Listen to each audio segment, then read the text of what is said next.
16 Facts for 16 Days, a legal vidcast powered by the Fight for Good Foundation and the SSCN.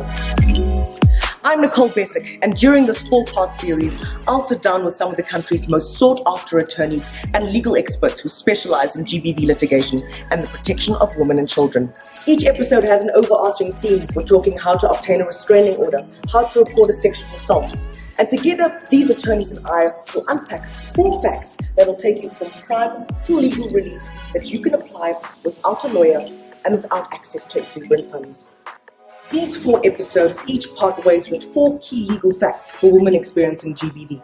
4 facts times 4 episodes gives you 16, and thus we have our love letter to the women of South Africa. The 16 Facts for 16 Days. In today's episode, we're discussing 4 facts on how to report sexual harassment in the workplace. And these facts will take you from crime to legal relief without a lawyer and without access to exuberant funds. Welcome to it. You're tuned into the final episode of 16 Facts for 16 Days, and this is 4 facts on how to report sexual harassment in the workplace. Joining me in studio at the beautiful Dream Box is 𝗙𝗆 McKellar, the founding partner of Barter McKellar, who adopts a pragmatic, strategic and sensible approach to all his legal and litigation matters, all the way from maintenance court to the Concord. I personally couldn't think of anyone better to end the series alongside. 𝗙𝗆 and I actually met in 2014 at law school, and after many years together in the 𝗙𝗆 building, we've joined forces once again to do so much good for the women of South Africa. The Barter McKellar firm is one of the Fight for Good's legal partners, and they've done so much good and have fought the good fight for women who have come through our doors. So 𝗙𝗆, thank you for everything that you do, and of course for joining me here today. Absolute pleasure to be here today, Nicole. So for those of us who may not be familiar with your work, tell us why you were the perfect person to sit alongside me today and chat a bit about sexual harassment in the workplace. Okay, fantastic. So I've represented clients in the CCMA, which is the forum that deals with labour disputes, and in the labour court, which is one above the CCMA. Right. So a bit more serious. So let's jump right in. Sexual harassment in the workplace is a topic that needs absolutely no introduction. But 𝗙𝗆, for our first fact, I'd like to discuss a little bit about what exactly qualifies as sexual harassment. Fantastic. So essentially sexual harassment in the workplace is any physical advance. Might even be verbal, it might even be non-verbal. It's any sort of advance of a sexual nature. So physical, verbal, non-verbal. Or non-verbal, yeah. Or even technological. Okay. So an email, WhatsApp, something of that nature. That is sexual in nature or in content, and that infringes upon your dignity as a person. Oh wow, okay. So in order for an incident to qualify as sexual harassment in the workplace, does it need to happen at work? Absolutely not. So it can happen outside of the work environment. It's like a social event? Absolutely. As long as the person involved is someone that you work with, and there is some sort of interaction between the two of you that is work related per se. Sure, and this action doesn't just relate to your employer, it could be a colleague, it could be... Absolutely, it could be someone below you, someone on the same level as you. Right. But very often it is someone above you. Got you. Right, moving on to fact number 2. If I believe that my incident does qualify as sexual harassment in the workplace, how do I go about reporting it? So it's very important to know that every single workplace in South Africa must have a sexual harassment policy. By law? By law. And that policy is normally enforced by an HR manager or someone who plays an HR role within the organization. And when I go to this HR manager, what document do I take along? You take along a written statement. And what is that exactly? It's essentially a document that sets out all the facts around the event. So who was involved, where did it take place, when did it take place, any pictures or videos or any kind of additional evidence that you have. 𝗙𝗆, what comes next? So what should happen, and this is not always what happens, but what should happen is that the HR manager or HR person should conduct an investigation to determine the veracity of your claims. After that, if your claims are true, which we're premising they are, there will be an investigation and a disciplinary hearing conducted for the person in question. Got it. That's all well and good, but it sounds like that process is one that would only work when there is a true separation of powers in the workplace. What happens in instances where we don't have an HR manager, or my boss is my HR manager? What happens then? So that's a very common situation in South Africa, especially in smaller companies, where the boss plays many roles.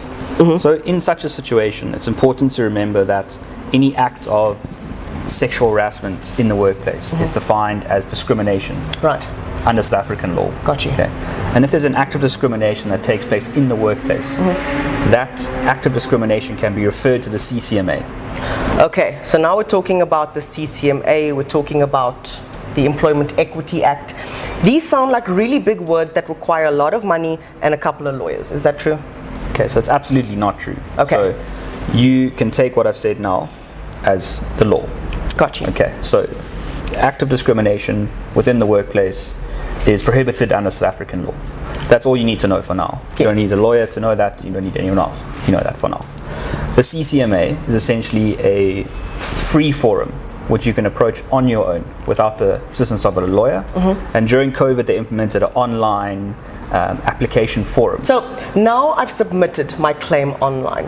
What happens next? Fantastic. So you'll get an SMS confirming your submission. You also get a case number or reference number, and you'll be required to attend at the CCMA in person at a later date. Oh wow. So no one needs to panic. When you attend, there's a commissioner that will explain everything to you. So I don't need to take a lawyer to this meeting, this hearing, Absolutely nothing? not. In actual fact, the CCMA doesn't allow attorneys to attend the first meeting. Oh wow, okay. Because they want people to engage and they want to try to resolve the issue as quickly as possible. Perfect, so you'll go and the person who the claim is being brought against will go? And the hearing... Correct. So normally the employer will go against... Regardless of who the claim is against, the employer will go? Yes. So Section 60 of the Basic Conditions of Employment Act stipulates that an employer can be held liable for the acts of an employee if it is found that they didn't take further steps. Right. So like we explained earlier, if you have an incident and you've reported it to the HR manager and nothing's been done, then you can take it to the CCMA and actually refer your employer, your boss, to the CCMA for not taking steps to assist you in that particular situation. Got you. Now I want to get into the time it takes between claim and hearing. How much time are we talking? It's supposed to take between 30 to 40 days. Okay. Sometimes a little bit longer. We all know how these things work. Right. But once you've got your reference number and your case number, you can call the CCMA, follow up, ask them to speed up the process. So that time period is 30 to 40 days? Correct.